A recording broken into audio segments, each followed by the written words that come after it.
Hey, everybody. It's Eddie from Tokyo. This is your cryptocurrency update from Japan. We're going to take a look briefly at Quant and also a leak from JP Morgan. And then something new has been built on the XRP ledger.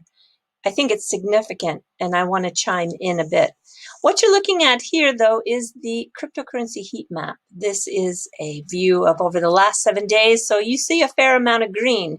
It's been volatile in the last 12 hours. We have seen some downward pressure, but we seem to be going back into the green, and Bitcoin is just wanting to kiss 13,000. There are two things that I think you need to be aware of, and that is that the market cap is really holding above 400 billion. This is significant. And also the dominance of Bitcoin is at 63%. Well, that's 62.98. That tells you that there is a fair amount of money finding its way into the alts being projects like XRP, Ethereum, Litecoin, which is doing very well. It's strong. Chainlink, Hex, even Filecoin, Theta, and this Quant.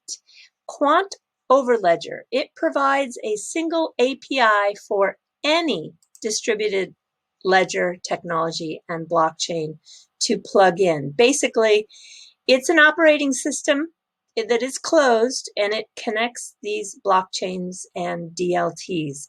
It supports the Enterprise 5, as it's called, that is Hyperledger Fabric, R3 Corda, Ethereum, Quorum, which used to be a JP Morgan product, but now is under consensus. And the fifth one is the XRP ledger. I want you to listen to the CEO talk about their vision here. I'm going to take you to the 636, and this is from May 2020.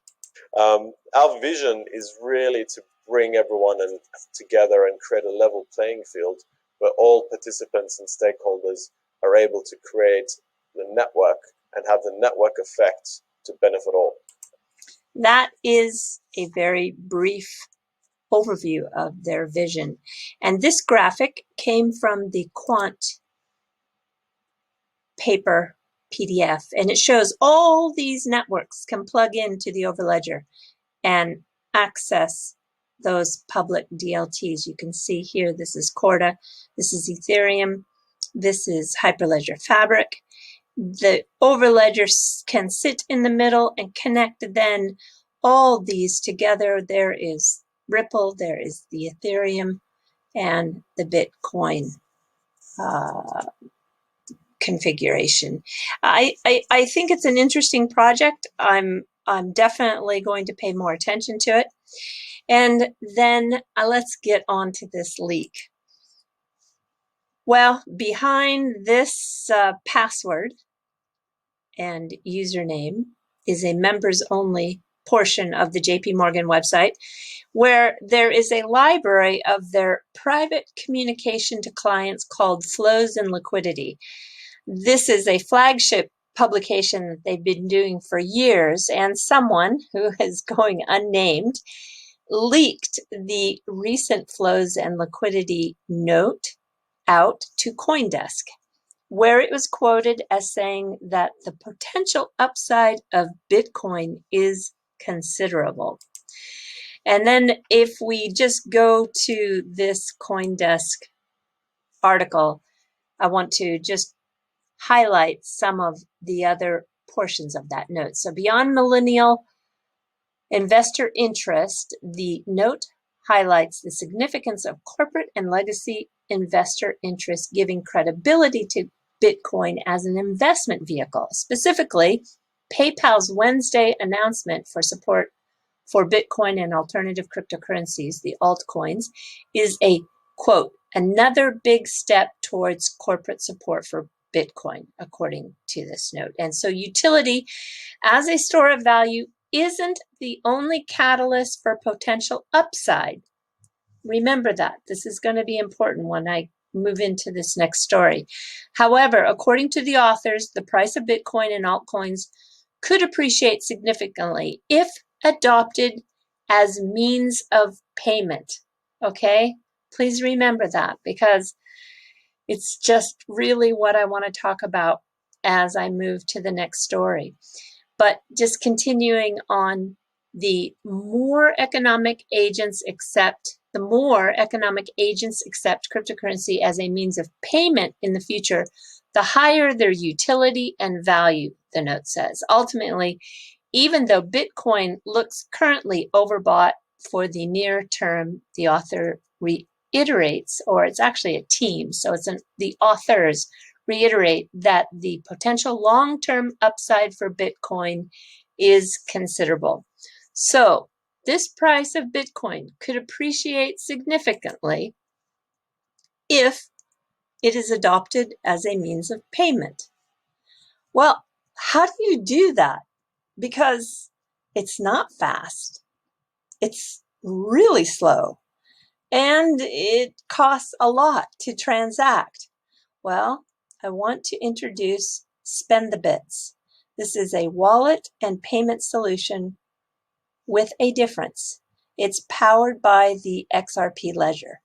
And I can tell you that this is just the beginning for this application. Just the beginning. Please watch and listen carefully. Spendthebits isn't just another cryptocurrency wallet. It's a cryptocurrency payment solution with a difference. Powered by XRP Ledger, it gives you a cryptocurrency transaction experience like never before. Payment transactions such as Bitcoin will settle within seconds. Low percentage base fee for every transaction. Eco-friendly platform with negligible energy consumption unlike other cryptocurrency platforms. It's super easy with Spendthebits. You may even send Bitcoins to or receive Bitcoins from third-party Spendthebit app users on both Android and iOS platforms. Sending and receiving cryptocurrencies as well as storing them was never easier than this before. Want to send and receive Bitcoins to pay for goods and services? Or want to send them to your family and friends instantly? Here's how it works. Users can quickly sign up using Create Account button and then follow the instructions on the screen to complete the onboarding process. Please be sure to write down your secret keys phrase safely on a remote place so you can sign your transactions and be in charge of your own funds all the time. And hey, we are KYC and AML compliant as well.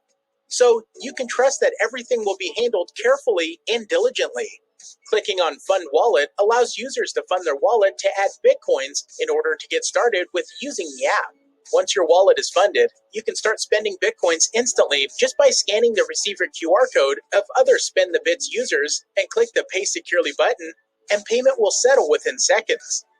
There you are, all set to begin fast and secure transactions with Spendthebits, the most advanced cryptocurrency payment solution wallet. Well, you can register, and the first 10,000 customers are going to get a transaction free. It'll be up to 1,000 Canadian US dollars. This is a truly decentralized platform that's leveraging the XRP ledger. So it is censorship resistant. And you can forget those long waits, and you can forget those high transaction fees. It is based in Canada. It's expanding to the US and other countries. That is their topmost priority. And spending Bitcoin, it's going to happen. It really is. It will just take a little bit of time for it to take off.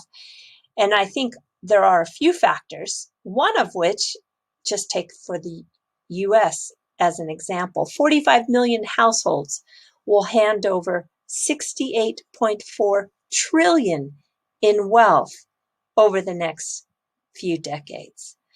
And these millennials, well, 42% say right now that they're likely to purchase Bitcoin in the next 5 years. So much of that transferred wealth in the way of inheritance, it's going to find its way to Bitcoin. And the Bitcoin use case, it rolled over to this store of value because it is slow and it was expensive to transfer. Satoshi never saw this creation as something you didn't spend. It was meant to be used as cash, fiat, an alternative to going outside of the financial institutions, to be spent. So the maxis that say that they're offended by those who don't have strong hands, that's not what Satoshi had in mind. In the first sentence of the white paper, you can see that it's purely a peer-to-peer version of electronic cash that would allow online payments to be sent directly from one party to another without going through a financial institution. This is exactly what Spendthebits allows. It allows because it is using the XRP ledger. This vision can be realized. I think that also when Bitcoin surpasses its all-time high, spending is going to increase. And I think Satoshi will be smiling for sure. So April 2021 is the Spendthebits white paper. According to their white paper, phase 3 goes live. I think if you follow them on Twitter, you can stay up on top of all their developments until then. All right, everybody, we're jumping to some fluff. So this is the Yaracho Forum building. This is the first place I saw Mr. Kitao speak at a blockchain conference. And it's a beautiful building, really, really, really beautiful building. It has a kind of small conferences, and it is in the heart of the business district and just on the outskirts of Ginza. And you can, on a couple of Sundays every month,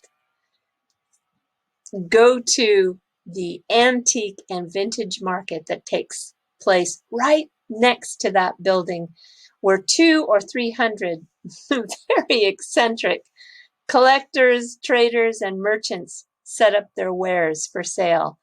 Everything from another person's junk to real treasures. It's called the Oedo Flea Market. I think it's the best way to spend a few hours in Tokyo. And there are a lot of vintage kimonos there. So you see so many young girls sporting their latest vintage kimono fashion. That is really, really fun. And I don't know why, but for some reason, there's always this line that forms at Shake Shack. So if I can, as you look at Shake Shack, to the right, in the middle, in the outside area, is where all the flea market stalls are, and then just to the right of that is that big, beautiful forum, the building. But people will start queuing up an hour before this Shake Shack opens. I don't get it. I really don't get it, because I think the place to go for a little bit of relaxation is just a walk from, here's Yaracho right here, just a walk over to this location here, Toriba Coffee. Toriba Coffee looks like this from the street level. And from the inside, it is one of those really beautiful, relaxing, quiet places to get out of the hustle and the bustle of the city. And the coffee is really fabulous. They roast their own beans. And what I am going to show you, though, is that next to it, the owner of this coffee shop, along with a real music guy, opened up a music bar that is with 3,000 records, old-fashioned records. And this is a favorite for so many music lovers in Tokyo. I would love to go here with anybody who goes and visits or comes and visits Tokyo. It's one of my favorite places, and it is back open again. It really went through a rough spot, They had to close down, and in doing so, they needed to get support from customers. They went on to a site called Campfire, and it is like a Kickstarter, but it is a Japanese version, and they made some special, like you would get special things if you were to donate some money, and they did raise enough money to keep them alive and open. This is what they look like at night. It's very, very stylish. And they did have enough money to continue their rent, and then they started to do these live streams through Line, so you could still enjoy the music, and he would still, you know, DJ, if you will, in these live streams that you could watch on your phone. And that worked, but thank goodness, yeah, he's playing Lauryn Hill here. Thank goodness they were able to open again on September 1st. They had their reopening. And with the reopen, they are bringing in a new bartender, and this is Celant Bodine, and he is from Paris.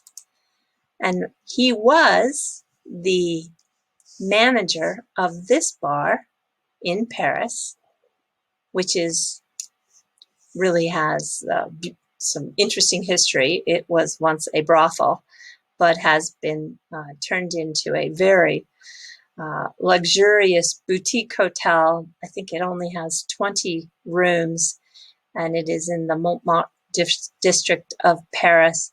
And this is where he was, and now he's going to be at the new music bar in Ginza. And I can't wait to talk to him. So I hope you get a chance to visit the music bar when you come to Tokyo. All right, everybody, do take care. Sayonara for now. Bye-bye.